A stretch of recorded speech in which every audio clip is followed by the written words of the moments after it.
still watching Business Morning here on Channels Television. Oil prices dropped on Thursday, reversing a more than 3% rally in the previous session. As lingering fears over slack demand in China outweighed optimism from record U.S. crude export and a weaker U.S. dollar. Brent's crude futures fell 25 cents to $95.44 a barrel, giving up an early gain. U.S. West Texas Intermediate crude slid 25 cents to $87.66 a barrel. Well, to help us understand more about this and, of course, that burning issue about the redesigning of the Naira, we have Bolanle Agbaje joining us in the studio. Hi, Bolanle. Good morning. Good morning. Thanks for having me. Yeah, I mean, before we get to oil, I mean, the buzzword now is the Naira and the redesigning and all of that. Should we be afraid? Is it going to affect prices of commodities? You know, theoretically speaking, this kind of move doesn't necessarily have an impact on the economy generally. And you know, obviously everybody calls the question, why is this happening now? And I think also it follows the rationale for, you know, the CBN doing this, the fact that, you know, changing the currency within the economy should have no, you know, significant impact on the activities of the economy. And that's just because when you talk about inflation or commodity prices, you know, what directly affects, you know, prices would be cost push and demand pull, you know, factors. And on the cost side, you have, you know, increase in cost of supplies and all of that. And on the demand side, one, you know, aspect that would involve the central bank would be increase in money supply. That's M1. And we're not seeing any, you know, significant, we're not even seeing any increase in M1. They're just, you know, replacing the current notes and the current money in circulation. So this shouldn't have any, you know, impact on, you know, commodity prices and inflation. But looking on the other side, you know, because there's already panic within the economy, you know, for example, you could have market sellers being, you know, they could result in or be discouraged from collecting, you know, those old notes, especially during the Christmas season. That's when, you know, this change is happening. So that can affect the demand for some of the products. But if it's a good thing if that happens, because what it would mean is that inflation would actually drop. Do you think this is a strategy by the CBN to push the e-Naira and the e-transactions? It could be. On the other hand, it could be, but I think one blatant impact of this would be, you know, to bring more money into the banking system so that whatever policies that they implement would have, you know, significant impact on the economy, as it is not happening at the moment. I think that's the major reason why they're doing this. And obviously, in the past, when this was done in the 80s, it was more or less to reduce the amount of looted funds, you know, that was existing in the economy. So all of that would be stuck in the old Naira. And it could possibly be another reason why that is happening, but they haven't mentioned. For politicians, maybe.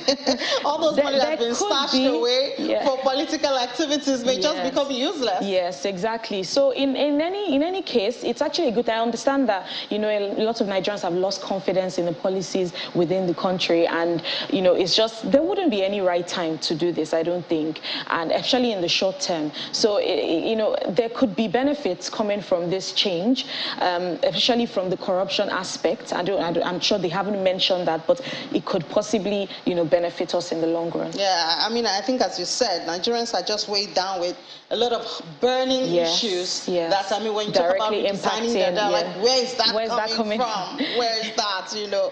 But let's look at the price of oil. What's pushing it this morning? It dropped by 3%. Same issues in China, the fall in demand in China as one of the... But they've reopened, I mean, and I think I saw where they're talking about even tapering down on their COVID policy and maybe not being as strict as... Yes, so there's that, but then there's also the fact that I'm sure China is also looking for a way to reduce its dependence on countries, you know, out of China. I'm sure the president had already released a statement mentioning the fact that in the next 10 to 20 years, they expect to be the largest country in the world in terms of the economic measure. But I don't think although the fundamentals of oil prices still remain strong, oil price currently trading at $95 per barrel is still good for us because, you know, the supply aspects are still, you know, it's still very low in the system. So I don't think this fall in demand will necessarily bring down prices drastically. And also, you know, the U.S. is also thinking of reopening reopening, some of those refineries that were shut. And some of these measures, they are actually long-term measures. Obviously, they can't build a new refinery. I don't think that would ever be in there. I think investors are even running away from that. Of course, because obviously in the nearest future, we do hope that there's less reliance on oil. But, Biden is, trying to make sure that he increases supply by any means. Yeah, and talking about China, I wonder if because they're getting more reliant on Russia, on the cheap oil. I wonder if they're also thinking along that line. Yes, they do expect that in the next coming weeks, the price for Russian oil would be around $64 to $63 per barrel. I think the last time I looked into it, they were giving $30 discount. Yeah. So when oil is about 95. They're buying it for about 60, yes, 65. Yes, and obviously, who doesn't want cheap oil for the economy to boost, funding in the economy? And it's going to be a really interesting thing to watch in terms of the demand for Russian oil, especially when this price cap is imposed for them. And it will also be interesting to see how Russia retaliates in terms of where their oil goes to. And I know they do expect that developing countries, like countries in Africa, do support, and they're in with this price cap. But at the same time, African countries are struggling at the moment, and that cheap oil looks like something that would actually benefit them and benefit the economy. All right. So, what else is happening in that space there? Good news. Our wheat imports dropped by 3%. This wasn't intentional. Yes.